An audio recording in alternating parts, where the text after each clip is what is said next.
Hello and welcome everyone to AARP Wyoming's Video Voter Guide Series for 2024.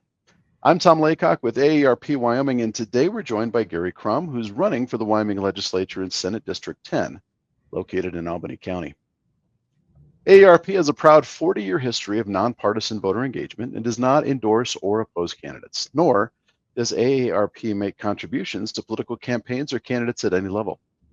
Instead, we ask questions so our members understand where the candidates sit on important issues and can make their own decisions on Election Day.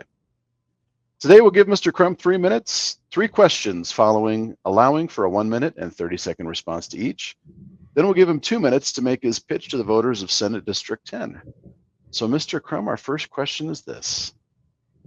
Over the last 2 years, the Wyoming Legislature has made providing property tax relief for its citizens a priority. In your view, what's the most effective way to provide relief while balancing revenue needs for our schools, counties, and other entities that rely on property tax to maintain sustainable funding?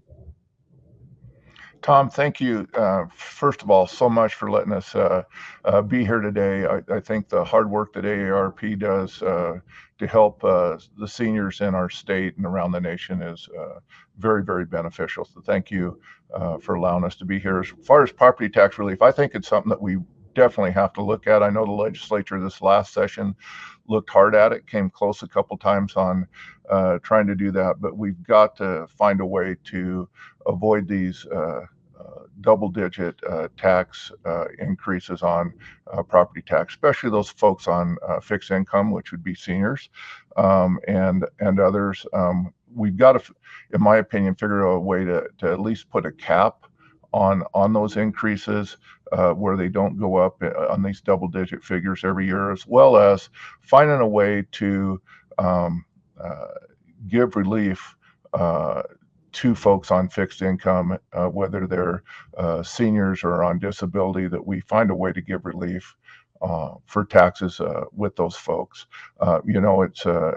We've got to be very careful, though, when we do that we continue to look how we fund our cities and counties and our schools, that there's other ways to do that. And at the same time, really encourage and incentivize our cities, counties, and schools to become very, very thrifty in their process of budgeting and expenditures as well, so we can give the relief that's needed.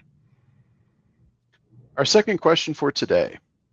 Wyoming's population of those aged 60 and over grew by 47% from 2010 to 2020, while the state's entire population grew just 2%. We know 64% of all nursing home beds in Wyoming are paid for right now by the state Medicaid program. What do you see as the greatest barrier to helping our older adults age in their homes and communities? And what solutions would you provide? I believe, the biggest barrier right now is trained professionals that are able to go in and help provide the care that's needed for home health care. So we really need to look at how are we going to attract more trained professionals to come in and provide that service to folks that want to stay in their home. The other thing we really need to look at is transitional care facilities in the state, which we have very, very few, meaning that folks, if they so choose, could move into an apartment type setting. And then as time goes by, and if needed, they could move into an assisted living facility and then on into more nursing care type facility. And then if needed, like a memory care unit. We really need to figure out how to get these units where the folks could stay in one place over a period for the rest of their life if they so choose. We need to work on that. We also need to look at our nursing home laws within the state. Right now, there's a cap where if beds aren't filled to 85%, that there cannot be additional nursing homes built in this state. We really need to look at removing that and allow competition so we get better quality long-term care facilities in the state, so it's not such a burden if a person needs to go into long-term care, that they can get into a quality facility, and we stop this monopoly environment that we currently have in the state. Our third and final question is this. Emergency medical services are not considered an essential service in Wyoming, and in some areas, ambulance services do not have sustainable funding sources.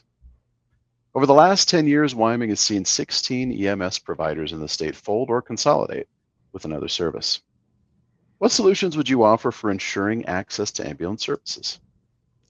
You bet. I think number one, we need to think out of the box. Here in Albany County, we have great ambulance service, and it's due to a unique situation where the hospital and the city partner together to run the ambulance service. And we need to try more of those partnerships around rather than just standalone things that are going to make it or break it on their own. Try to partner with different entities, whether it's like here in Albany County, where we have the city and the hospital working together on ambulance service, or we look at really trying to beef up rural fire departments and emergency medical facilities around the state. Certainly, having access to emergency medical care is a big deal, and really helps on life expectancy into the future if we really need it. So we've got to focus on emergency medical care. At the same time, we need to be looking at medical care in these rural communities on a broader spectrum. How do we get doctors and nurses into smaller communities, the Saratogas, the Rollinses, the Rock Rivers? How do we get people in there? And we need to do that for providing incentives for those doctors and nurses to get into those small communities so they can have services. Well, thank you, Mr. Crum. We appreciate you being such a good sport today and answering our questions. Now let's give you 2 minutes to explain to the voters of Senate District 10 why you believe you're the man for the job. You bet. Number one, there's two things that I think are really important as a Wyoming native that we've got to really continue to strive and improve and build on. And those two things are, one is healthcare. We talked a lot about that today, but without good rural healthcare in our communities, we really don't have communities. So we've got to continue to focus on attracting quality healthcare professionals and making sure we have quality facilities in our community to provide the services that are needed, whether we're in Cheyenne or Casper or Laramie, or as we talked earlier, in some of these smaller communities, that we can get good quality rural health care in there. Number two is we've got to continue to focus on education and get our educational facilities right-sized, and at the same time focused on the basics, reading, writing, math, sciences, and most importantly, Wyoming and American history, that we understand where we've come from and where we're going. So we don't make the mistakes that we've made in the past and don't relive things when we can learn from our past. As a Wyoming native, I'm a long-term Wyoming guy. I'm really about civility and common sense. The legislature's had a history lately of a lot of infighting, and we've got to find a way to work together, because if we continue to fight with each other, then it's going to do Wyoming no good, and we're going to get nothing good, meaningful for the state of Wyoming, and we've got to find a way to work together for the benefit of all citizens in Wyoming. Well, thank you, Mr. Crum, for your time today, and thank you to our viewers for this video voter guide. We encourage you to keep checking Cowboy State Daily and AARP Wyoming's Facebook page for more voter guides in the days to come.